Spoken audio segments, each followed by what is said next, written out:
Cleiton, vamos lá. Vamos lá. Olha só que interessante aqui, ó.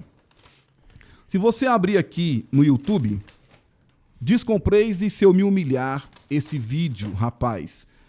Olha só, você que tá em casa. 303 milhões de visualizações. Tem quase 30 mil comentários. E eu achei interessante, olha só. Vou ler 2, hein? É impossível ler 30 mil aqui, é uma semana de podcast. Vamos lá. Minha esposa cometida de câncer. Ouvindo esse louvor, clamei. E pela misericórdia de Deus, ela foi curada em nome de Jesus. Glória a Deus. Olha só. Eu estou paraplégica, mas eu creio que se eu me humilhar diante do meu Deus, ele irá mudar essa situação. Antes eu não tinha sensibilidade nem movimento. Hoje, depois de 7 meses, minha sensibilidade voltou e já consigo mexer as 2 pernas. Uau. E eu creio que eu vou voltar e andar para a glória de Deus. Amém. Aí ela volta, Cleito, e faz o seguinte: voltei para editar e dizer que o Senhor é maravilhoso. Não preciso usar sonda para fazer xixi. Uau. E já estou conseguindo ficar de pé. Gente. Minha lesão foi completa. Os médicos descartaram até a cirurgia, porque não tinha jeito. Mas o Senhor é fiel para fazer e cumprir todas as suas promessas que ele fez. Digno é o Senhor de toda a honra e de toda a glória. Amém. Gente, que coisa linda. E eu quero saber, Cleito, como que nasceu essa música? Olha, essa música, ela nasceu de uma forma muito única, muito especial. A gente estava eu faço parte do Ministério Sara Nossa Terra, em Brasília. Vou mandar um beijão para os meus bispos, Robson e Lúcia Rodovalho. Gente boa. E a gente tem um evento anual, 2 eventos da nossa igreja. Antigamente chamava Celebrações de Verão e Celebrações de Inverno. Acontecia em janeiro e em julho. Hoje mudou, se chama Celebrações Internacionais, porque outras igrejas do mundo estão conectadas. Na época chamava Celebrações de Verão. E a gente recebeu um pastor na nossa igreja, que o nome dele é Crefodólar. E o pastor Crefodólar, ele pregou uma mensagem muito simples, mas muito linda no dia que ele pregou. Ele pregou uma mensagem que foi o seguinte: ele falou que ele pregou sobre quando ai, gente, eu tô cansado, eu esqueci o rei. O filho de Salomão, perdão. O rei Salomão, que é filho de Davi. Filho de Davi. Quando ele tem aquele sonho lindo que Deus fala com Salomão e fala: o que você quer? Qualquer coisa que você quiser pedir, eu vou te dar. E ele pede sabedoria ao Senhor. Aí o pastor Crefodólar disse que esse sonho, esse momento lindo acontece na vida de Salomão, mas aconteceu uma coisa antes. E o que aconteceu antes? O que provocou o mundo espiritual para que ele tivesse esse momento com Deus? O que aconteceu antes foi o seguinte: eles tinham terminado o templo, que Davi sonhou em construir, Deus não deixou ele construir, ele deixou tudo preparado. Salomão faz essa obra linda. E chega o dia da consagração do templo. E aí Salomão oferece uma oferta para o Senhor que ela é muito específica. Ele oferece 1000 touros, 1000 bois perfeitos, como uma oferta agradável ao Senhor. E o pastor Crefodólar fala uma coisa interessante. Ele fala: o Brasil, ele é um lugar perfeito para criar boi, né? Porque os campos são infinitos, o capim é o melhor que tem, a água é a mais limpa, a quantidade de sol é perfeita. Já em Israel, criar um boi dá muito mais trabalho, porque o solo é ruim, não tem pasto suficiente, é terreno montanhoso, com aquela carne dura, não é igual a carne brasileira que é macia. Então ele diz que oferecer um boi perfeito em Israel dá muito mais trabalho, é muito mais caro.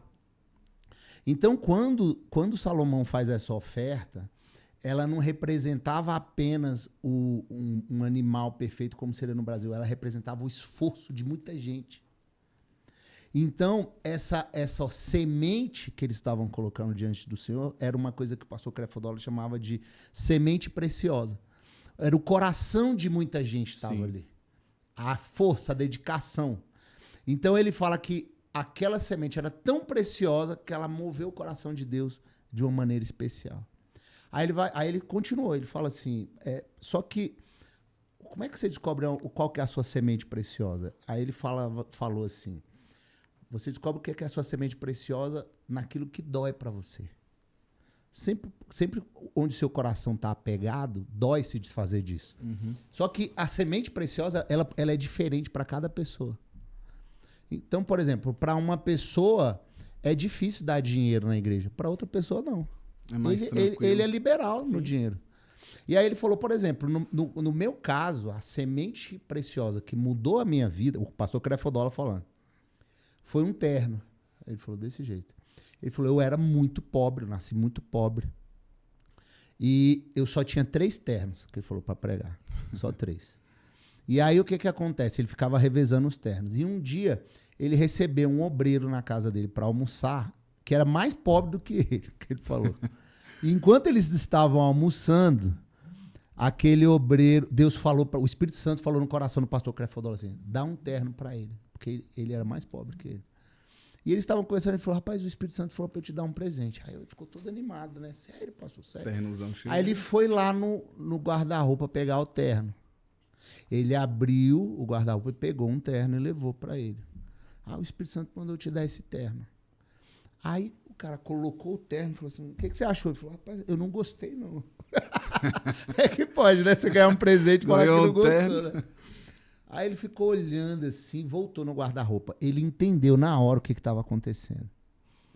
Porque quando ele abriu o guarda-roupa, o coração, os olhos dele se voltaram para um dos ternos.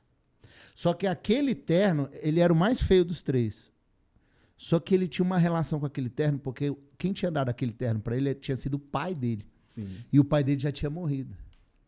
Então, aquele terno representava um ponto de conexão com o pai dele. Tinha um muito valor sentimental. Sentimental, o coração dele estava ali. Sim. Aí ele volta e pega o segundo terno. Não tem coragem de pegar esse terceiro. Coloca, o cara falou, rapaz, eu também não gostei desse. E ele volta pro quarto. Ele falou que quando ele começou a olhar para aquele terno que o pai dele deu, ele falou que ele começou a tremer, ele começou a chorar. Porque o coração dele estava ali. E a palavra de Deus diz, onde está o seu coração, o seu tesouro está ali. Era um tesouro para ele. Sim. E ele falou que ele pega o terno com o olho cheio de lágrimas e ele leva na sala. E o rapaz coloca o terno e fala, esse ficou perfeito. Aí ele fala, então vai embora com esse terno porque tá me doendo muito esse terno. Ele falou, aquela com certeza foi a oferta mais difícil da minha vida, porque meu coração estava lá. E aí ele disse que depois que ele foi capaz de entregar essa semente preciosa, que os céus se abriram sobre a vida dele. Aleluia. E ele falou assim, gente, eu tenho terno, eu tenho tanto terno, eu tenho terno em casa, eu tenho terno no avião. Ele veio para pregar no próprio avião dele. Eu dou terno, eu ganho terno, eu tenho muito mais terno do que eu posso guardar ou vestir. Aquilo liberou. Ele não porque era um terno, sim, mas porque o meu coração estava ali. Aí ele falou assim, então o negócio é o seguinte, para mim era um terno, para você pode ser outra coisa. Aí ele perguntou assim, qual que é a sua semente preciosa? Aonde está o seu coração? Eu estava assistindo essa pregação, sentado, e de repente veio aquela coisa assim dentro de mim, assim, o seu violão. Eu tinha um violão na época, que era um violão muito mais caro do que eu poderia ter. Um violão que entrou na minha vida por um milagre. Imagina, tipo um instrumento que vale 20 mil reais, eu paguei 300 reais nesse instrumento. Bênção de Deus. E por que esse violão entrou na minha vida?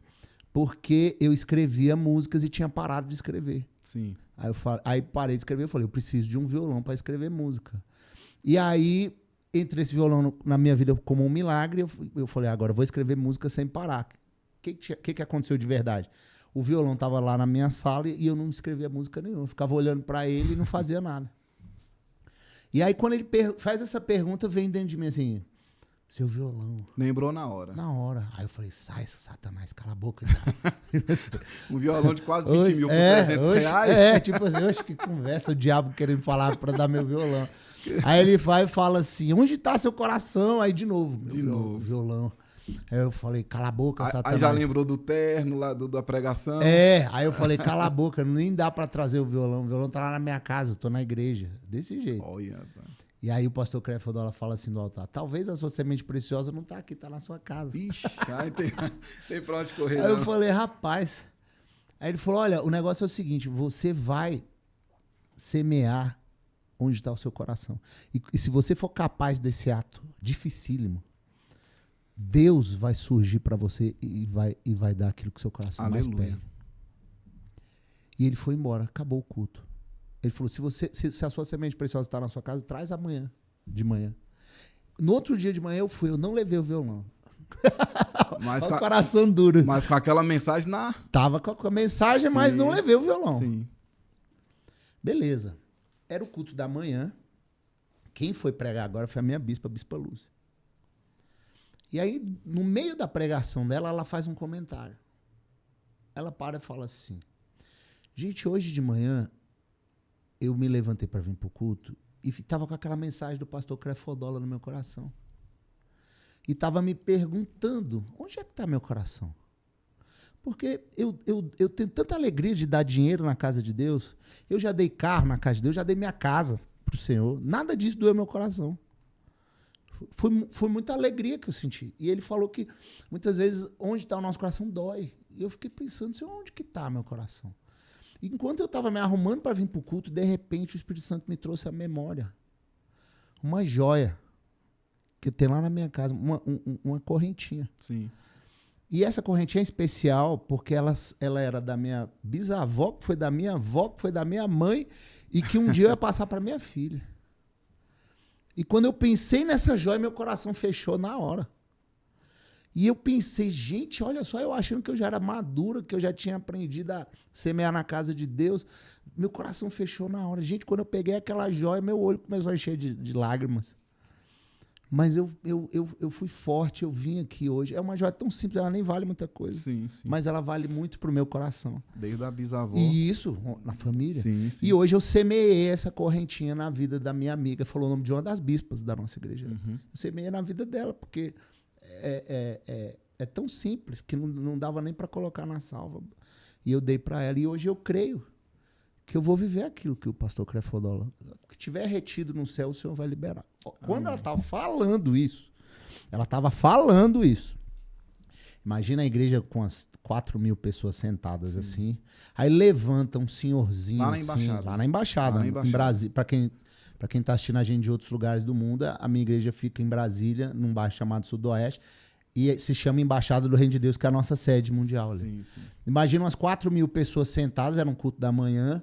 Aí, de repente, levanta um senhor assim de uns 70 anos, cabecinha branca, camisa polo, aquela cinto, camisa por dentro da calça, todo elegante assim. Ele levanta e vai caminhando no meio do culto da igreja assim, e vai até na frente da bispa. Enquanto ela tá falando. Aí, de repente, ela olha para ele e tira o microfone assim dos lábios e começa a falar com ele. E eles estão falando aqui durante 1 minuto, mais ou menos. Aí, de repente, ela para e fala assim, sobe aqui, por favor, para o senhor falar para a igreja o que o senhor acabou de falar para mim. Aí ele sobe. Quando ele sobe, ele fala o seguinte, ele fala assim, gente, eu estava ontem aqui na igreja e eu estava vendo o pastor Crefodola pregar, eu ouvi aquela história do terno, e aí eu voltei com essa mensagem para casa, queimando no meu coração. E pensei a noite toda, aonde que está meu coração? Eu já dei casa para pessoas, para igrejas. Eu já dei prédio, eu já dei carros, eu já dei fazenda. Nada disso doeu meu coração. E fiquei com esse negócio. Aí hoje de manhã eu estava vindo para o culto e pensando, onde está meu coração? Aí de repente, no meio do caminho, o Espírito Santo falou para mim, o seu avião. Aí ele falou, gente, eu sempre sonhei em ter um avião. E eu trabalho muito e eu precisei de ter um. E um dia Deus me abençoou e eu comprei um avião. Muito bom. Muita viagem, muito compromisso. Eu trabalhava, precisou e Deus honrou ele. Sim. Ele falou, eu comprei um avião. E eu desviei o caminho, passei no hangar e fiquei olhando aquele avião estacionado e comecei a chorar de vergonha de Deus. Deus, meu coração tá nesse avião. Meu Deus, tá doendo tanto. E eu vim para a igreja pensando, como é que eu vou dar um avião aqui hoje na igreja? Sei lá. E ele falou que quando a senhora estava falando na sua correntinha, o Espírito Santo falou para mim assim, vai lá e dá seu avião agora. Eu falei, não, senhor, mas não é oferta agora. Não, levanta e vai lá agora. E eu tô aqui, eu vim aqui dizer que eu tô dando meu avião aqui na igreja. Pastor Heber, a gente sabe que existem momentos de oferta na igreja lindos. Eu acredito, tá, gente, na semeadura, mais que tudo. Sim. Mas a gente sabe quando tem gente que é manipuladora, tem gente que cria essas cenas para todo mundo ficar emocionado. Sim. Eu tô falando de um momento puro. É um momento puro, não foi escrito isso. Mas foi um momento de tanta pureza, foi tanto verdadeiro. O relato da bispa com a corrente e o relato dele com o avião foi tão puro, foi tão lindo, que a pregação não continuou. As pessoas começaram a levantar e ir lá na frente, interrompendo a fala dele. Falou, não, eu estou dando meu carro, eu estou dando a minha casa. Parou o culto. O espírito de quebrantamento na igreja foi tão lindo, foi tão forte, que as pessoas começaram a dar as coisas uns para os outros. Tinha gente que tirava o sapato, dava pro outro, tirava a jaqueta, dava. Eu ganhei relógio. Um monte de gente colocou relógio no meu pulso, eu tirei meu sapato, dei. Rapaz, foi uma coisa, uma das manhãs mais lindas que eu já vivi na minha vida. A coisa linda, pura. Eu voltei pra casa e peguei meu violão. Isso que eu pergunto. Como é que faz, né? Depois de uma vez. Aí eu peguei o violão agora do violão e voltei pro culto da noite. Aí eu voltei com o meu violão. Aí eu cheguei no meu bispo, o bispo Lucas. Aí falei, bispo, essa aqui é a minha semente preciosa. E aí meu coração tava ali naquele violão mesmo, doeu. De eu lembrar dele, eu sinto vontade de chorar. Eu tô vendo aí. De tanto que meu coração tava ali. Sim. Por quê? Ele não era só um violão.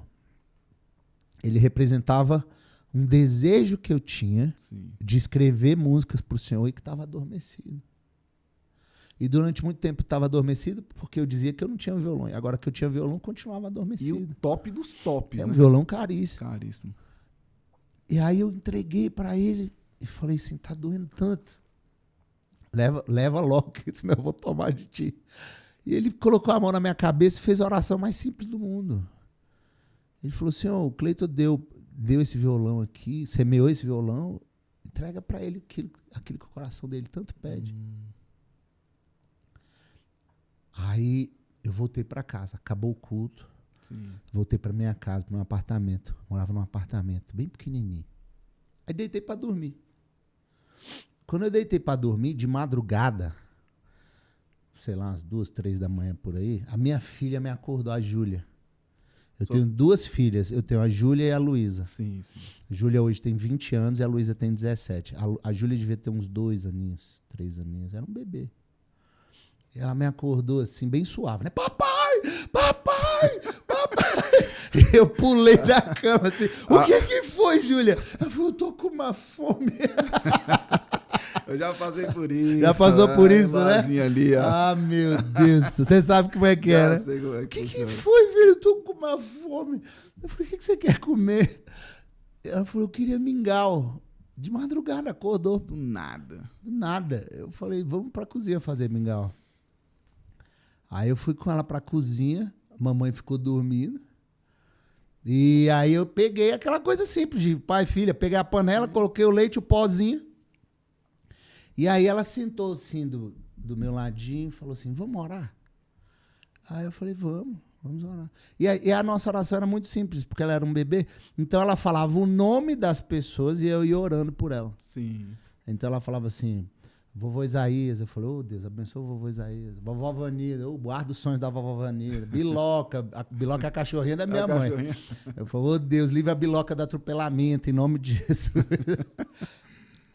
E a gente ia ali naquela coisa, orando pelos amiguinhos, orando pelos bichinhos de estimação, orando pelos tios. Aí, quando terminava o último, ela voltava pro começo. Vovó Isaías estava virando uma vigília particular, sabe? Mas naquele momento, enquanto eu estava ali mexendo o leite, a presença de Deus começou a encher a nossa cozinha, assim. E a Júlia sentiu isso sem eu falar nada, assim. Ela foi ficando quietinha. Quem conhece sabe, só o Espírito Santo é capaz disso. E ela foi ficando quietinha, eu fui sentindo aquela presença, aquela alegria.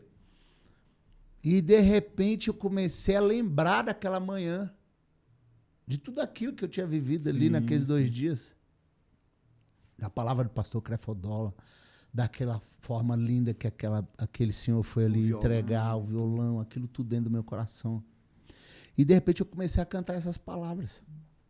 Se eu me humilhar diante do teu altar e sacrificar aquilo que me custar, que pro pastor Crefodola era um terno, para mim era um violão, para minha bispa era uma correntinha, para o outro era um avião. Tu inclinarás os teus ouvidos ao meu clamor. Olha que bênção, rapaz. Aí aquela manhã tão linda que eu vi todo mundo abrindo mão de tudo que tinha,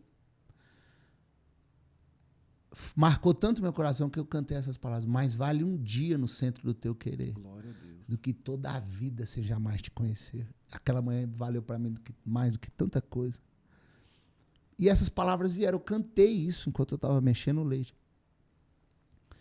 E aí, depois de um dia ou outro, eu gravei isso e cheguei no ensaio da banda. E aí falei, gente, eu fiz uma música. Ah, que legal, mostra pra gente aí. Aí cantei, se eu me...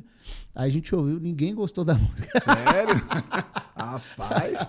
Ninguém gostou da música. Essa música não é legal, essa música não funciona não. É isso.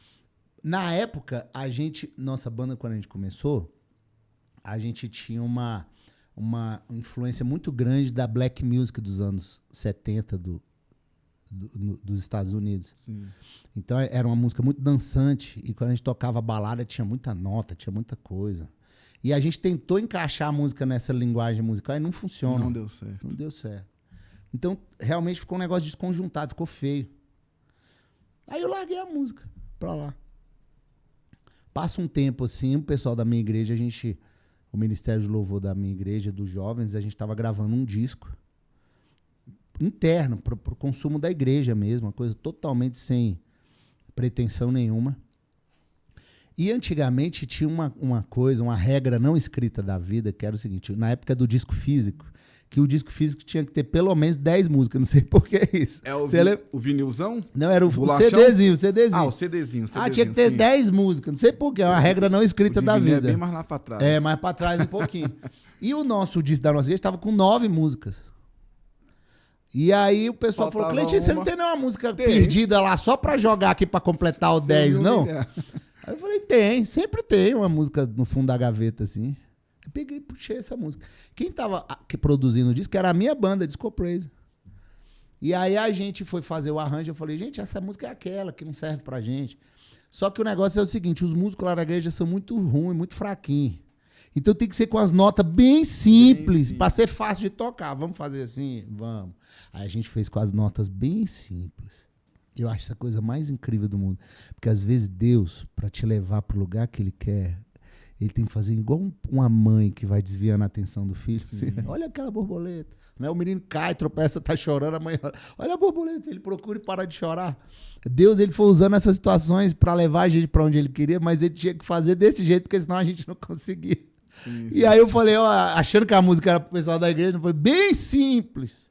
Aí a gente fez bem facinho, assim, pro pessoal da igreja tocar. Passaram-se alguns dias, você lembra que antigamente tinha uma onda nas igrejas que era 12 horas de adoração, 24 horas de adoração, lembra? Agora diminuiu muito, mas antes tinha muito, né? Muito. E a nossa igreja foi fazer 12 horas de adoração ininterrupta, sem parar, num dia, e o nome desse evento era DDD, Dia de Decidir Destinos. E aí tinham vários momentos de oração e várias ministrações de louvor. E a gente foi cantar as músicas do disco novo da igreja. E entre essas músicas tinha essa música, Se Eu Me Humilhar. E quando a gente cantou, a igreja sentiu uma alegria muito grande com essa música. E aí quando acabou o louvor, que eu desci do altar assim, o pessoal me cercou, todo mundo da igreja, falou, de que é essa música que você cantou aqui hoje? Na época, o Ministério de Louvor mais relevante assim, do Brasil era o Trazer na Arca. Até mandar um abração para eles, que eu sou muito fã. Do Davi e do Luiz Arcanjo, né? Sim. Meus amigos. Aí eu falei, aí o pessoal falava assim, essa música é do Trazer na Arca? E eu falei, não, essa música é nossa, aqui da igreja. Vai sair ainda no disco, ainda tá fazendo o disco da igreja, vai estar lá. Tava produzindo ainda. Ah, beleza, não, que eu queria ouvir a música, eu queria o CD para ouvir. Espera mais um pouquinho que vai ter. No outro dia, eu tava andando de carro com a Ju, a minha esposa, e a Júlia, minha filhinha. Minha caçulinha nem tinha nascido, a Luísa ainda. E aí a gente ligou o rádio na emissora da nossa igreja, Sara Brasil. Sim, Sara Brasil. E aí quando a gente ligou, o locutor falou assim, e agora a nova música da nossa igreja, Se Eu Me Humilhar. Não foi nem eu que dei esse nome pra música, foi a igreja que começou a chamar assim, Se Eu Me Humilhar. Eu falei, olhei pra Ju, falei, Se Eu Me Humilhar? Será que parece o nome, a letra da música? Aí quando ele fala isso, de repente entra a gravação do nosso ensaio. E eu falando no ensaio assim, gente, bem facinho que os músicos da igreja é ruim. Bem fácil. Eu falei, como é que eles conseguiram? Alguém conseguiu a gravação do ensaio e já tava tocando na rádio. Tocando na rádio, Sara Brasil. Eu falei, gente, que loucura isso. Aí a igreja amou a música. Passou um tempo, a gente começou a cantar essa música. E aí eu recebi uma ligação do André Valadão. O André Valadão, ele ouviu a música, até mandou um abração pra ele. E ele me ligou e falou assim, Cleitinho, eu ouvi uma música, cara, e achei a música tão linda. E o Rubinho me falou que a música é sua, Se Eu Me Humilhar. Eu falei, ele falou, olha, parabéns por essa música e tal. Aí músico não é bobo, né? Quando os meninos viram que a igreja gostou da música, aí todo mundo já olhou a música diferente. E o André Valadão. Aí ele falou, André, você gostou? Gostei. Vamos gravar essa música junto? Ué, vamos. Bora. E aí gravamos a música junto com ele, no nosso CD. Que benção. E aí já chamou Se Eu Me Humilhar.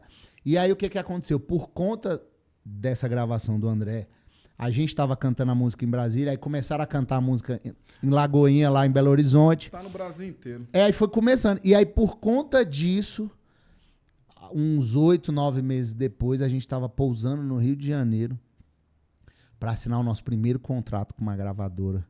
Foi a Graça Music do missionário R.R. Soares. E eu confesso para você que enquanto eu estava sentado ali naquela mesa, assinando aquele contrato, eu olhei para cima e falei, Deus, muito obrigado, porque a Júlia me acordou para comer mingau. Rapaz. Aquele mingau mudou minha vida, porque foi o seguinte, eu vivi exatamente a palavra que o pastor Crefodola falou. Ele falou que quando Salomão ele derrama aquela semente preciosa, na mesma noite o Senhor aparece para ele e muda o destino dele. No meu caso, eu não sonhei com Deus perguntando para mim, o que você quer? Mas Deus usou a boca da minha filhinha para me acordar e me entregar o maior desejo do meu coração, porque eu estava há muito tempo sem escrever uma música. Porque eu achava que eu precisava de um violão, mas quando eu entreguei o violão foi que Deus me deu a música para mostrar que não é violão, não é gravador, não é celular bom, não é nada disso. É ele que tem é dentro do coração dele que tem as músicas mais lindas do mundo e ele libera a hora que ele quiser para quem quiser. E essa música mudou o nosso destino, mudou a nossa vida. Que bênção. Por causa dessa música, a gente conseguiu alcançar o Brasil inteiro, como você falou, inteiro. As nações. A nossa igreja canta. Que honra. No louvor da igreja. Olha, essa música, ela é cantada no mundo inteiro. É muito louco isso. Glória a Deus. Porque ela é cantada na América Latina inteira. Pessoas fizeram traduções dela e ela é cantada na Argentina. Ministérios de Louvor da Bolívia já gravaram. Ela é cantada na Venezuela, no México. Ela é cantada nos Estados Unidos em inglês, ela é cantada na Europa em francês, na África em francês. Eu já recebi vídeos dos africanos adorando com essa música, a coisa mais linda do mundo. Eu recebi uma vez um vídeo, gente, do pessoal cantando essa música em japonês. Não ficou muito bonito não, sabe? Mas eu falei, gente, chegou do outro lado do mundo. Por quê? Porque eu sou maravilhoso? Não. Porque uma semente muito preciosa foi entregue na presença do Senhor. Glória. E o nosso destino foi mudado completamente. E hoje, como você falou, ela é uma das 10 músicas mais assistidas da história do YouTube em português, evangélicas. E está há mais de 10 anos abençoando vidas.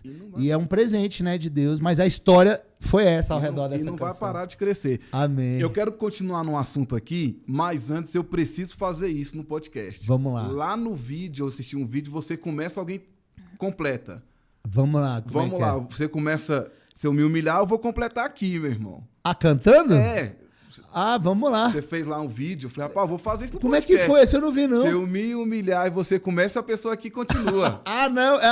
Entendeu? Eu acho que eu sei qual Vai que lá, é. vamos lá. Então vamos lá. Vamos Se lá. eu me humilhar... Não, você tem que ir um pouco mais. Eu só entro na segunda parte. Então vamos lá. Se eu me humilhar diante do teu altar E sacrificar aquilo que me custar. tu inclinarás os teus ouvidos ao meu clamor. É só isso, meu irmão. Eu não canto nada, não. Eu só prego. Ô, glória, Eu não vou isso continuar aí. pagando esse mico, não. Amém. Mas eu achei legal. Eu falei, rapaz, eu vou fazer isso. Obrigado. Eu só prego, meus irmãos. Eu não canto nada. Olha Mas aí, é só que pra continuar mistério. aqui. Amém.